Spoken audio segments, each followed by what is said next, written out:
Hey everyone, Donter here. There are many artists in the Pokemon TCG, and it's my goal to cover as many as I can, so I can help you, the viewer, determine which one of these fantastic artists can hold the spaces of your binders or the slabs in your room. You might find a new favorite card, or a new favorite artist. I'm currently attempting to hit 400 subscribers, so if you enjoy the content, consider subscribing to see more content regarding the artists of the Pokemon TCG. If there's an artist you'd like to see reviewed next, then let me know in the comments. In today's video, we'll be talking about Tonji Matsuno. Matsuno started illustrating cards in the set Obsidian Flames, released August 11th, 2023, and has illustrated 14 cards, including any reprints they may have, which I don't think they have any. Anyways, Matsuno may be a very recent artist, but that doesn't make them any less eligible for a video. Their incredibly detailed style is something that I notice whenever I see their cards featured in a set, and I can guarantee that they will continue to produce crazy quality cards for the TCG for time to come. The criteria for this video will be as follows: colors, realism, and effects. For my first point, I wanted to talk about Matsuno's colors. As we can see in their illustration for Charmeleon and Paldean Fates, the Pokemon is really saturated in red color, which contrasts very nicely against the background. We can also see its tail whipping around and illuminating the left side of its body, causing it to glow a slightly lighter shade of red, almost orangey. That light from the ragingly fiery tail extends outwards warmly onto its body nicely, and the colors of the cliffs around the Pokemon are gritty and filled with many shades of dark grayish brown, which combines nicely. On the Iron Thorn Scarlet and Violet promo, the top of the card has those very nice futury purples blended in nicely with the falling sunset colors. The sun also nicely illuminates the Pokemon, which glows nicely with neon colors. I think that the Iron Thorn's greens really goes well with the orange of the falling sun, and the dull grass that the Pokemon is standing on. Next, I wanted to mention Tonji Matsuno's realism. I don't know if you could tell by the previous two cards, but this artist really has a knack for making Pokemon look wonderfully realistic. Let's take this Kingdra card from Paradox Rift. This card is a masterpiece of artwork. The way that the rocks all form around the Pokemon and the hollow effect on this card really elevates it to a different level. But you can really see all the details on Kingdra. They are all really well defined. All the lines all over it are really portrayed nicely. The shadows on the Pokemon are wonderful as well. How the bottom looks so dark and the light coming from above. It's just a really captivating artwork of a really cool Pokemon. For another water type Pokemon, let's pick the Carvanha Scarlet and Violet promo, which looks to be a little higher up on the surface, but you can see the sunlight peeking through the water, and seeing the ripples reflected on the Pokemon is such a nice little detail. The plant life around the Pokemon is also a nice addition to the card as well.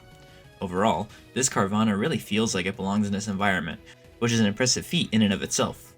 Finally, I would like to point out Matsuno's effects. On the Duraludon card from Surging Sparks, not only do we see a ball of some kind of energy coming out of Duraludon's mouth, we also see straight lines protruding all around the ball, as well as crackling lines as well. The combination of these two aspects make the card really pop with energy, not to mention the flowing and raging winds in the background, looping all around the ball, giving us an even greater sense of power, only being elevated by those floating rocks all around the Pokemon. For a Duraludon card, we can see so much power being charged up for this one attack.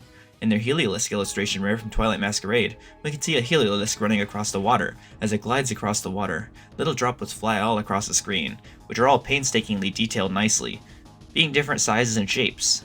And the lens flares that hit the camera are magnificent as well.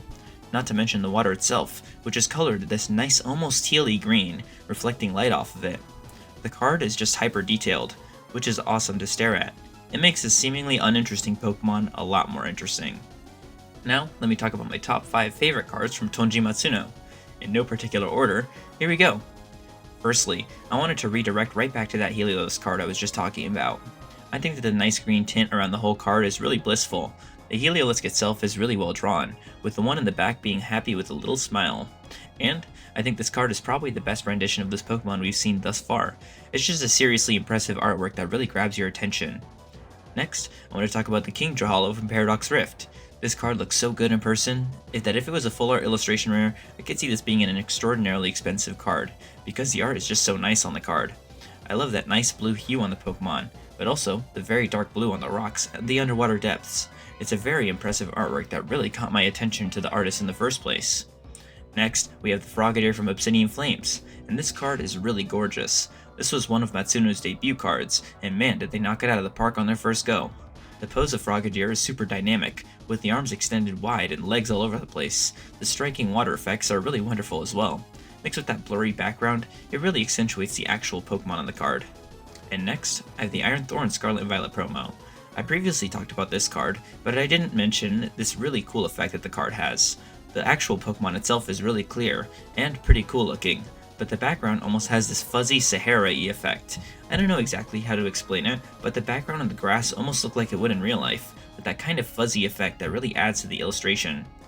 Finally, I have the Duraludon from Surging Sparks. I think this card perfectly encapsulates the dragon-type nature of this Pokemon, being pure and unadulterated power. It's a really cool way to show off that flowing energy, and I really enjoy the simple but very effective pink and purple background that it has. It's just very visually appealing to me, which I appreciate a lot. And that was Tonji Matsuno. I never realized how many of their cards featured water before. It was kinda surprising to find that out. But I'm certainly not complaining. We have some gorgeous illustrations from an artist who really has this cool, realistic style, and they always put so much effort into their cards, which is really cool. I really enjoyed reviewing this artist, so if you enjoyed this channel, let me know by liking and commenting, as well as considering subscribing to my channel. I cover everything you need to know about Pokemon artists. And with that, I hope you all have a fantastic day, and I'll see you in the next one.